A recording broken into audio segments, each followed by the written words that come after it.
cimetière militaire yu nekk ca Gendar waaye tamit yu catholique yi nekk fi ci Soor foofu la ñu célébrer fête bi ñu tuddee Toussaint. nit ñi dañ koy tuddee fête aux morts mais bon du fête sax en réalité mais bisu fàttaliku la souvent pour ñëpp ñi nga xam génn nañ àdduna mais particulièrement ñi génn àdduna ci njàmbaar boo xam ni la leen taxoon jóg mooy aar réew mi.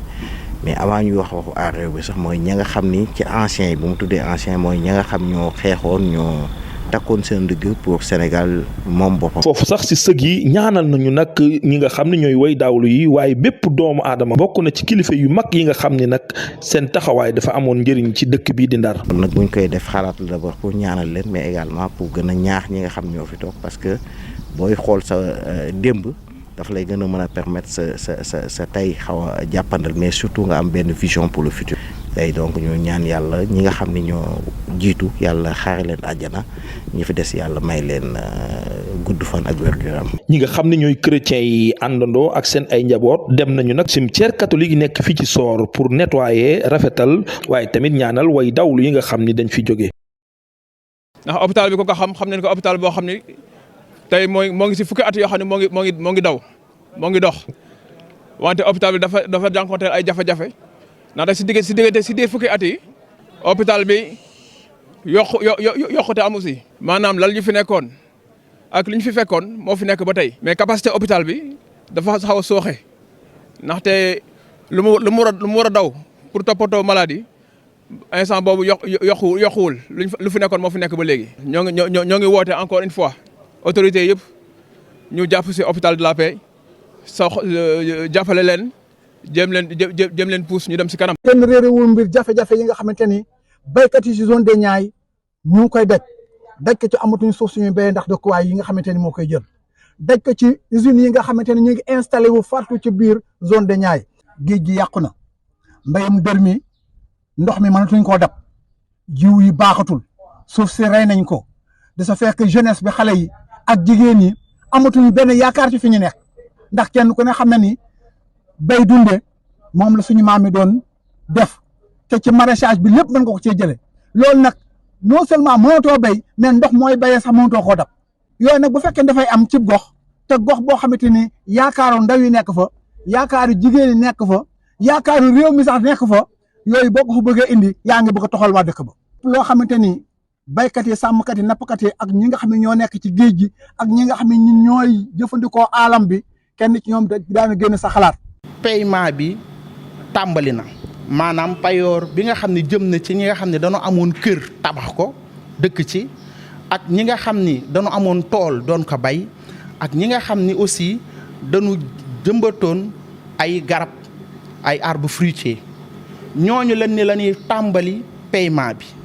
ñu tàmbali nag def ko ay loo tey premier lot bi lañ doon ñëw pour constater fii ak waa Ageroute te effectivement premier lot bi commencé nañ ko fay kon it waxoon nañ ni ñu autoroute bi duñ ko tàmbali mukk te tàmbali wuñu pay ci ni mu des nag li nga xam ne moom mooy suuf si nga xam ne nit ki da ko jënd waaye jotu ci def dara suuf soosu nag ñi ko moom ëpp nañu téeméer ak juróom benn fukk ci ñeent bokk ci collectif bi kon mën naa wax ni ñooy 90% wu collectif bi. cancer bi jàpp ween yi ak butitu njurukaay di def jéye ju mag diggante Touba ak Mbacké jéggi dayo lool tax ñu amal bisub saytu bile. jàngoro ji ñuy wax cancer mi ngi def ay ravage ci dëkk bi ñu ne kat ay war nañoo def bis yu nga xam ne ni kat danañ fexe dimbali population ñu mën a consulter wu ci lu ñu fay dara. képp kuy acteur politique acteur développement war nga war fii si dëkk bi. teel a dem saytu sa yaram dana yombal paj mi. consulté nañ ci ay femmes yi nga xamante ne dañu am ay masse seen ween ak ñi nga xamante ne seen col yi am na ay jafe-jafe bëri na trop parce que dañ koo sàggane bàyyiwuñu xel duñu amuñu culture yu dem di xool suñu yaram dañuy xaar ba mu nekk si suñu yaram ñuy dem en tant que agent de santé loolu lañ bëgg a jëlee biir Touba. noonu ñuy layal Mbacké ngir mu am ab l'hôpital. waxuñu hôpital niveau 1 hôpital niveau 2 la parce que tey boo xoolee recensement yi génn bu yàggul bu xool département de Mbacké ni muy yokkoo commune ni muy yokkoo tey Mbacké mérite plus. njiitug bokk moomeel gi ñu koy xaar ci pexe yi ñu tëral ngir fexe ba askan wi am wérgu yaram.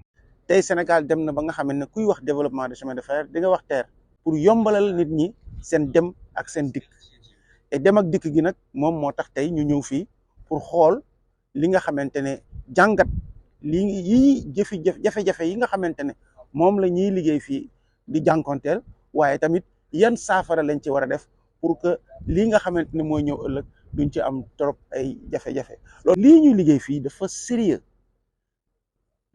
erreur bu gën a ndaw train mayu ko parce que liggéey bi moo tax waaw sécurité bi nag moom mooy li ëpp solo ndaxte transport de masse di jël ay tey ji 75 000 personnes ci benn bés te kenn warutan am benn retard loolu dafa laaj sécurité bu mag te sécurité bi nag ci njëkk ci sécurité bi moom mooy askan wi nga xam ne ñoom la ñu war a sensibiliser ba yee leen pour ñu xam importance liggéey bi waaye du tee ñu leen di gën a ñaax ñu gën a téye gën a jàpp parce que loolu mooy solo si.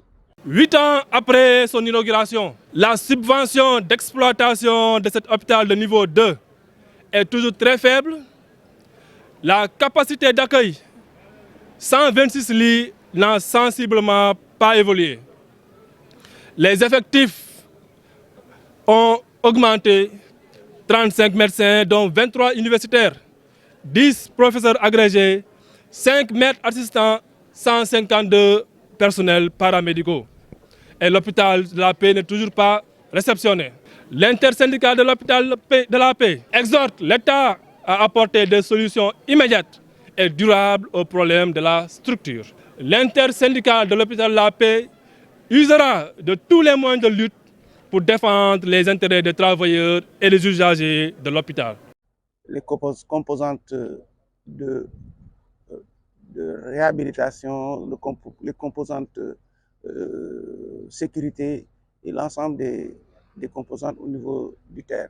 Et nous avons été très agréablement surpris par la qualité du personnel. Il y a l'enjeu surtout de sécurité. Et cet enjeu de sécurité passe par la prise en charge des équipements, le renouvellement permanent des équipements. Et ça, c'est aujourd'hui un des grands projets qu'il faudra au plus haut niveau qu'on fasse tout pour que très rapidement on puisse avoir accès à ces équipements pour pouvoir renouveler à temps réel toutes les pièces détachées et tout. Aller maintenant sur la troisième phase, aller sur Thiès et peut-être également sur... La recherche minière qui, dans un premier temps, menace tous les acteurs qui travaillent autour des productions maraîchères au niveau des Niayes. Et en dehors de ça aussi, et ce sont des menaces aussi par rapport même à toutes ces ressources naturelles sur lesquelles les paysans de la zone des Niayes vivent et font vivre leur famille. Donc, c'est qu'il est retenu pour éviter l'exode qui est en train de se faire, c'est de voir que l'agriculture est le moteur du développement, en particulier le maraîchage. Et la zone des Niayes est une zone spécifique maraîchère. On ne dit pas qu'on ne va pas extraire les mines, mais les zones de production, nous demandons qu'on les préserve. Le cancer du sein et du col fait des ravages à Touba Mbacké. La situation est gravissime. Le cancer est en train de faire des ravages énormes dans le département de Mbacké. C'est pourquoi nous avons fait déplacer le camion du ministère de la Santé avec une équipe médicale qui sont depuis ce matin au chevet de la population. Se faire dépister précocement faciliterait la prise en charge, dirait-on. Je dirais qu'elle est alarmante, c'est pas particulièrement à Touba, c'est dans tout le Sénégal. Il faut juste que l'information passe, qu'il y ait des initiatives de dépistage pour que les femmes viennent et qu'elles sachent tôt. Après, la situation sera réglée rapidement. Par conséquent, il plaide pour un établissement de santé publique à Mbacké. C'est une forte demande à l'endroit du ministre de la Santé. Vu la densité de la population de la commune de Mbacké, Mbacké mérite plus. Mbacké mérite un hôpital de niveau 2. Ainsi, l'autorité municipale est invitée à soutenir les politiques de santé publique pour le bien-être des populations. C'est un premier lot qui vient d'être payé. Il y aura d'autres lots qui vont suivre et nous l'espérons dans les plus brefs délais. Et en cela, le directeur de l'AGEROUTE nous a quand même rassurés pour nous dire que le paiement ne va plus s'interrompre. Il va continuer dans le temps.